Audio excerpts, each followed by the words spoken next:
Hi! Hello! నమస్తే. Welcome to BRK. నేను మానస. ఈరోజు మనతో పాటు ఉన్నారు డైటీషియన్ నందిత గారు ఉన్నారు. వారితో మాట్లాడి మరిన్ని విషయాలు తెలుసుకుందాం. Hi ma'am. హాయ్. మ్యామ్ చాలామంది ఇప్పుడున్న జనరేషన్‌లో చాలామంది పీసీఓడి, పీసీఓఎస్ ప్రాబ్లమ్స్ ఫేస్ చేస్తూ ఉంటారు. అసలు ఈ రెండిటి మధ్య డిఫరెన్స్ ఏంటి? సో పీసీఓడి అంటే polycystic ovarian disease. Okay. PCOS అంటే పాలిసిస్టిక్ ఓరియన్ సిండ్రోమ్ అనమాట. రెండిటికి స్లైస్ డిఫరెన్స్ ఉంటుంది. పీసీఓడి ఉన్నప్పుడు మనము ట్రీట్ చేసుకోకపోతే అది పీసీఓఎస్గా కన్వర్ట్ అవుతుంది. ఓకే. పీసీఓడి అంటే ఓవరీస్ ఇన్ఫ్లమేషన్ అయ్యి ఇర్రెగ్యులర్ పీరియడ్స్ వస్తాయి. ఓకే. అంటే మనకి ఉమెన్ హార్మోన్స్ ఈస్ట్రోజన్ ప్రొజెస్టరాన్ చాలా ఇంపార్టెంట్. సో ఈ ఉమెన్ హార్మోన్స్ కన్నా పీసీఓడి ఉన్నప్పుడు హార్మోన్స్ ఫ్లక్చువేట్ వల్ల మేల్ హార్మోన్స్ ఎక్కువగా ప్రొడ్యూస్ అవుతాయి. ఓకే. సో ఇది ఇన్ఫ్లమేషన్కి దారితీసి ఇర్రెగ్యులర్ పీరియడ్స్ అనేవి స్టార్ట్ అవుతాయి అనమాట. సో ఓవరీస్ చుట్టూ ఇన్ఫ్లమేషన్ అనేది స్టార్ట్ అవుతుంది. ఈ పీసీఓడిలో ఉన్నప్పుడే మనం ప్రికాషన్స్ తీసుకున్నట్లయితే పీసీఓఎస్ రాకుండా చూసుకోవచ్చు. అంటే డైటరీ మోడిఫికేషన్స్ కానివ్వండి, లైఫ్ స్టైల్, ఒకసారి డాక్టర్ని కన్సల్ట్ అవ్వడం, టెస్ట్లు చేయించుకోవడం మ్యాండేటరీ పీసీఓడితో ఎఫెక్ట్ అవుతున్నప్పుడు. ఎందుకంటే మన బాడీలో మనకి స్లో మెటబాలిజం స్టార్ట్ అవుతుంది, ఇన్ఫ్లమేషన్ స్టార్ట్ అవుతుంది, ఇర్రెగ్యులర్ పీరియడ్స్ స్టార్ట్ అవుతాయి అండ్ అనుకోకుండా వెయిట్ పుట్ ఆన్ అయిపోతారు. ఇలాంటి సిమ్టమ్స్ ఒకసారి మన డాక్టర్ని కన్సల్ట్ అయితే వాళ్ళు మనకి బేస్ చేసుకున్న సిమ్టమ్స్ టెస్ట్లు చేస్తారు. ఓకే. సో పీసీఓడిలో ఉన్నప్పుడు మనము డాక్టర్ని కన్సల్ట్ అయ్యి ప్రాపర్గా డైట్ అనేది అప్పుడు స్టార్ట్ చేస్తే ఫిజికల్ యాక్టివిటీ అంటే మోడిఫికేషన్స్ చేసుకుంటే డెఫినెట్లీ ప్రివెంట్ చేయొచ్చు. And okay. పీసీఓడి టయానికి మనము ప్రివెంట్ చేయలేదనుకోండి, అది పీసీఓఎస్గా కన్వర్ట్ అవుతుంది సిండ్రోమ్.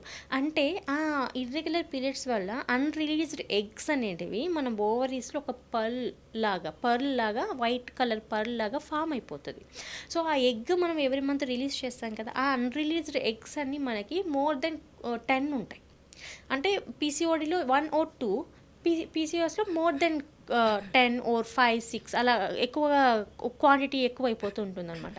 సో అది మనకి పర్ల్ లాగా ఫామ్ అయిపోయి ఇన్ఫ్లమేషన్ ఎక్కువైపోయి అదేమవుతుంది, ఇన్ఫెర్టిలిటీకి ఫ్యూ కేసెస్లో ఇన్ఫెర్టిలిటీ వచ్చే ఛాన్సెస్ ఉంటాయి కొంతమంది ఉమెన్కి సరిగా ట్రీట్మెంట్ తీసుకోకపోతే.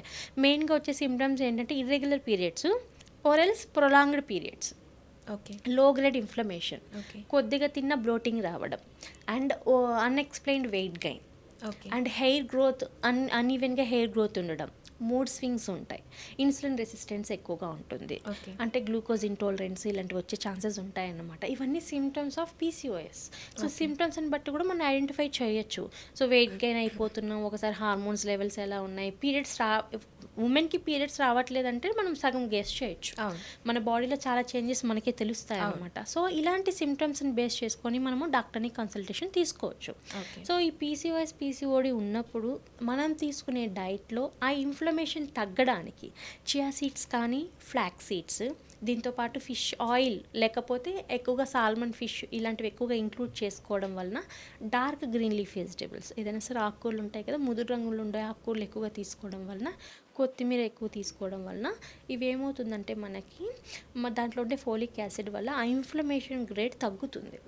And omega 3 fatty acids already చెప్పినట్టు, అండ్ ఫోలిక్ యాసిడ్ కూడా చాలా ఇంపార్టెంట్ ఆ సెల్స్ రీజనరేట్ అవ్వడానికి folic acid. So folic acid కూడా ఆకుకూరలో ఎక్కువగా ఉంటుంది, అలా ఎక్కువగా తీసుకోవాలి. అండ్ ప్రోటీన్, పీసీఓఎస్ కానీ పీసీఓడి ఉన్నప్పుడు కానీ రోజుకి ఒక పర్సన్ అంటే ఉమెన్ వాళ్ళు ఉన్న వెయిట్కి 1 kgకి 1 గ్రామ్ ఆర్ ఎల్స్ 1.2 grams వరకు 1 kg బాడీ వెయిట్కి ప్రోటీన్ తీసుకోవాలి. అలా తీసుకున్నట్లయితేనే హార్మోన్స్ ప్రొడ్యూస్ అవుతాయి అండ్ మన బాడీలో యాంటీబాడీస్ ప్రొడ్యూస్ అవుతాయి కాబట్టి మనకి ఇన్ఫ్లమేషన్ కూడా తగ్గే ఛాన్సెస్ ఉంటాయి. వెయిట్ గెయిన్ అయిపోయే వాళ్ళు వెయిట్ లాస్కి బాగుంటుందన్నమాట. ఓకే. సో పీసీఓఎస్ కానీ పీసీఓడి కానీ తగ్గాలి అంటే 80% వరకు డైట్ మీద డిపెండ్ అయి ఉంటుంది అండ్ లైఫ్ స్టైల్ మోడిఫికేషన్స్ ఉండాలి, ప్రాపర్గా నిద్రపోవాలి, డెఫినెట్లీ ఫిజికల్ యాక్టివిటీ యాడ్ చేసుకోవాలి. అది వాళ్ళకి నచ్చింది చేసుకోవచ్చు. Any physical activity daily 1 hour అన్నా ఉంటే బెటర్, అట్లీస్ట్ 45 minutes ఉండాలి. లేదు అనుకుంటే యోగా థెరపీ తీసుకోవచ్చు. యోగా వల్ల మనకి ఏమవుతుందంటే ఇన్ఫ్లమేషన్ బాగా తగ్గి ఫెర్టిలిటీ రేట్ ఇంప్రూవ్ అయ్యి పీసీఓఎస్ పీసీఓడి ఆల్మోస్ట్ చాలా వరకు కంట్రోల్ అయిన వాళ్ళు ఉన్నారు.